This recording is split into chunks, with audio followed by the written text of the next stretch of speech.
Mahirap ano? Kaya hindi biro yung ano, yung ginampanan kong papel.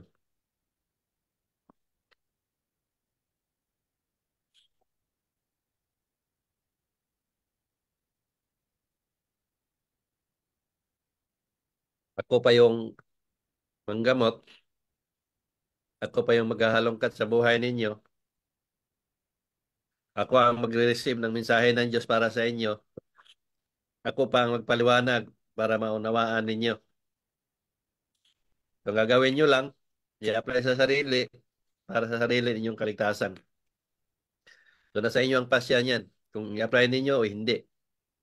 Basta ako, ginawa ko lahat ng tungkulin ko para maunawaan at intindihan ninyo para sa makinabangan ninyo din. Kaya huwag niyong sayangin yun. Mas mahirap ang ginagampanan kong tungkulin kaysa inyo. Ang sa inyo lang, unawain, intindihin, i-apply sa sarili. Ano naman yung ang naririnig ninyo. Kasi ang lahat ng batayan, inilahad ko na sa inyo. So, iwan ko lang kung nagawa ninyo. Dahil marami dito, naniwala ka nga, sumasama sa krusada, kung saan-saan, gumagastos ng pera para makarating. Pero sa pangaraw-araw ng buhay, nanatiling ganun pa rin kung ano ang nakagawian at namulatan. So sayang lang din ang ginawa ninyo. Kung ganun lang naman din ang ginawa ninyo. Yun nga sinasabi nga ng Diyos na hindi lahat ng naniwala ang maligtas. Napakalinaw nung sinabi niya. Kasi yun yung paniniwala na sa bukang bibig lang. Kailangan ng Diyos paniniwala na sa gawa. Na-apply nyo sa sarili nyo mismo. Marami yan. Marami din dito. Madaling sabihin kasi naniwala eh. Kahit sino magsasabi naniwala. Wala na kaibahan niya sa mga nagsimba. May relihiyon, update sa simbahan, laging nagsisimba, walang paltos, pero ang tunay na pagkatao, mas masahol pa sa hayop ang pag-uugali. Pag nakaasta, parang sila na ang ligtas dahil nagsisimba sila. Pero sa gawain, demonyo ang mga gawain. So paano kayo maligtas nun? Pinanalaminan lang ninyo ang mga pare at pastor ninyo na sila ang nagtuturo ng kaligtasan, Bible, at yung tinuro nila, maligtas na kayo. Dahil niligtas kayo nila. Pero ang gawain ng mga pare at pastor ninyo, molestya, rape, manluloko, panlilinlang, saan kayo maligtas doon? Di ba? Gamit ang Bible, ganon din kayo. Bible din ang gamit ninyo. Pero ang nalaman sa Bible, puro kabutihan. Pero ang gawain din ninyo, puro kasamaan. So wala pa rin kaligtasan. So ganon. Wala rin kaibahan din dito sa ginagawa ko. Nag-share kayo, naniwala, nanood ng video, nagbasa, pero sa pang-araw-araw niyong buhay, walang nabago. So ganon din. Hindi niyo masabi talaga na totoong may impyerno kasi hindi pa rin niyo naramdaman yan kasi buhay pa tayo. Pero kung kunan niyo ng base, yung nagagawa ko na hindi magagawa ng ordinaryong tao at hindi niyo magagawa, hindi magagawa ng pare at pastor ninyo, lalo na sa mga gawain ninyo, anong meron sa buhay ninyo, istorya sa buhay ninyo kahit matagal lang panahon at nalaman ko, diyan pa lang, masasabi na ninyo na ang Diyos ay buhay. At kung ano man ang sinasabi ko, itong lahat ay may katotohanan. Dahil nandito ang power of mind na ipinagkaloob ng Diyos. Na ang sabi nga niya, bibigyan kita ng power of mind. Manggamot ka at mangaral. So dito pa lang na mensahe na yon, malinaw na may Diyos na buhay.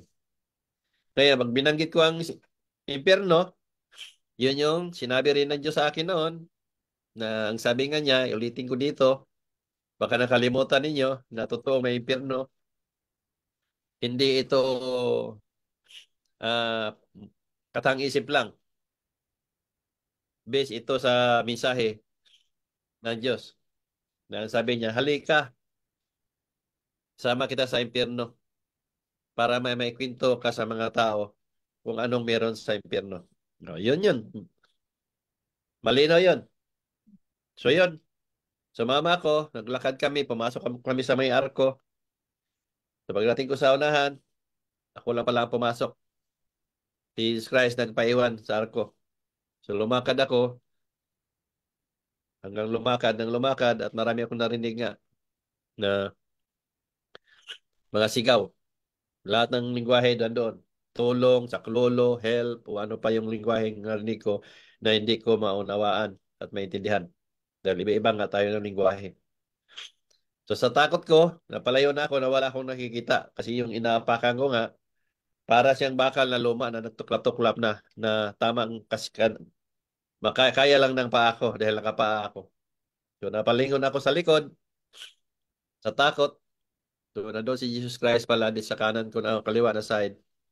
Ah, nakatayo, nakasuot yung damit niya na mahaba. So suminyas ako sa dalawang kamay na wala akong nakita. So suminyas siya sa daliri niya, sa kamay. Tinuro niya ang baba. Ibig sabihin, nasa ilalim ng inaapakan ko ang impyerno. So kung mabasahin ko rin yon, ang impyerno ay nasa ilalim ng lupa. At yun din yung sinasabi niya na ang impyerno nasa ilalim ng China. So anong meron sa ilalim ng lupa? Lava. Nagbabagang lava. So yun yung impyerno. Ngayon, kinamayan niya ako na lumapit ka. So lumapit ako sa kanya. Ngayon, nung paglapit ko, sabi niya, halika, punta tayo sa pintuan sa impyerno. O sa pintuan. So lumapit kami sa pintuan. Sabi ko nga sa inyo na parang punsoy na nakataob o elbow na nakataob na may pintuan doon at may upuan. Hinawakan niya yon. Ang sabi niya, ito yung pintuan sa impyerno. Dito ko ipapasok ang makasalanang kaluluwa o dito ko ipinapasok ang makasalanang kaluluwa. Kailangan ko sila sunugin. Kailangan ko sila linisin sa pamagitan ng pagsunog para malinis sila. Bago ako maghubog ng malinis na buto para bubuhayin ko sila muli. So ito yung impyerno. Na ang lahat ng makasalanan na hindi nakapagbago at nakapagsisi sa pagbuhukom niya, dito niya ipasok sa impyerno para maging malinis ka. Pagdusahan mo yung kasalanan mo na hindi mo napagdusahan o napagsisihan nung buhay ka pa. Ngayon, magtiis ka doon kung kailan ang hukom. Ngayon, pag naghukom na siya, so makalaya ka, depende sa hatol mo. So paglaya mo, yun yung sa panahon ng paghukom niya, kailan yun. Yun yung pwede ka na mag-reincarnate. Yun yung sinasabi nating reincarnation. Ngayon, pag nakalaya ka na, yun na yun, napunta ka na sa paraiso. So yun na, doon ka na pwedeng mag-reincarnate. So ang kaibahan doon sa namatay na nakapagbago, nakapagsisi, o ah, napunta sa paraiso dahil sa ginawa niyang kabutihan o alinsunod sa kautusan ng Diyos o sa kagustuhan ng Diyos, diretso na yan sa paraiso pagdating ng siyam na araw ng hukom mula ng pagkamatay, 9 days. So pagka 9 days na, doon na niya hatulan yun ang kaluluwa. So pag masama, yun sa impyerno ka kasi hindi nakapagbago, nakapagsisi. Ang nasa paraiso, yun yung nasa paraiso sa ibang dimension ng ng mundo dito sa lupa. So yun yung umpisa ng Klabaryo doon sa impyerno, sa kaluluwa na yun nasa impyerno dahil magtiis na siya doon. Walang tika-tika doon. Walang sabihin, hindi mo masabi na, ano, tika muna, magbago ako, magsisi. Power ng Diyos ang kumikilos doon. Pinakita na yan kung paano makapasok ang kaluluwa sa pintuan sa impyerno. Na para kayong alikabok na hinihigop ng power ng Diyos, parang vacuum. Kaya walang tika-tika. Diretso na sa ilalim ng impyerno. Pinakita ko lang sa inyo kung paano para ma-imagine na ninyo pagdating sa kabilang buhay. So yun yung impyerno at paraiso.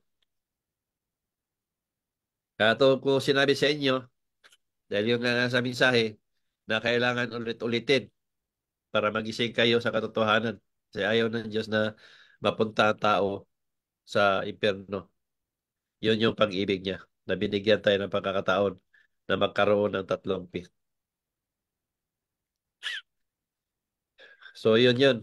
Ah, ano yung siya na yung mensahe, Miss Kay?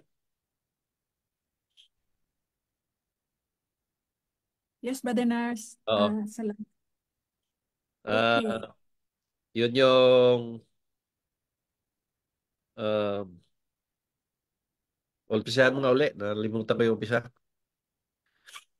Ah, Naalala ko na yung polls. i-share ko lang, Brother Nars, ha? Oo. Umpisa lang. Ano ko doon. Pag mabasa ko yung umpisa.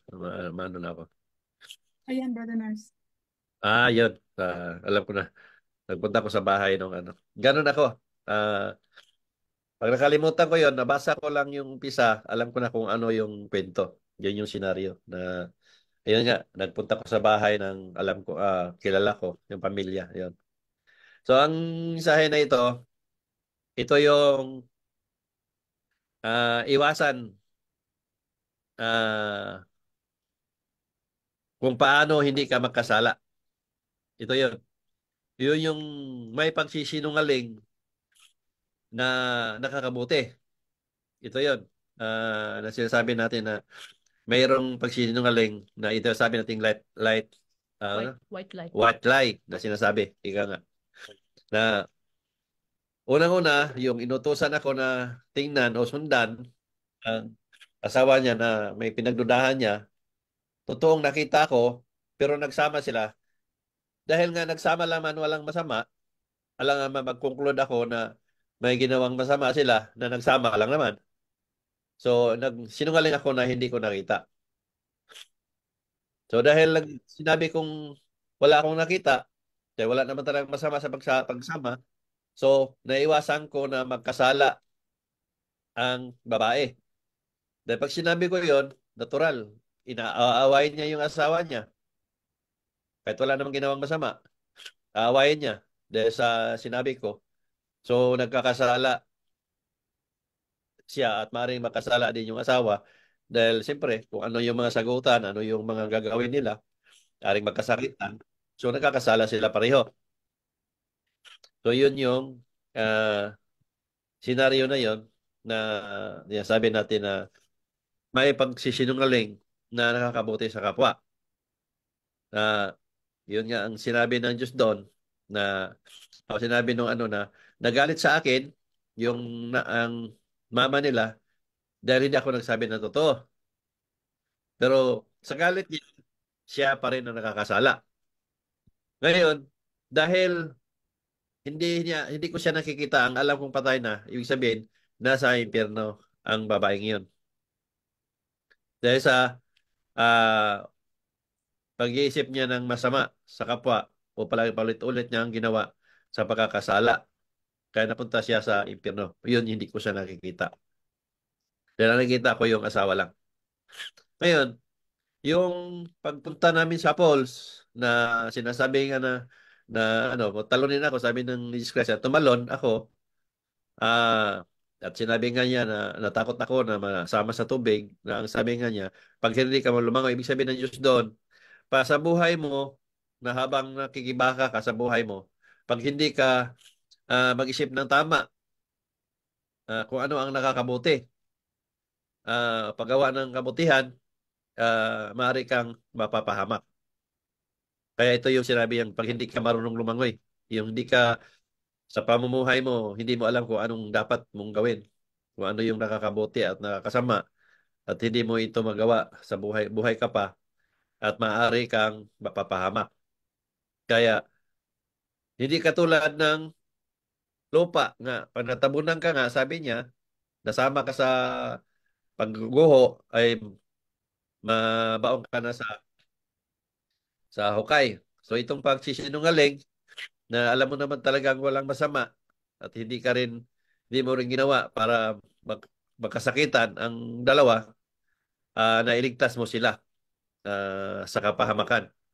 So, mas maligtas din ang gumawa noon na pagsisinungaling sa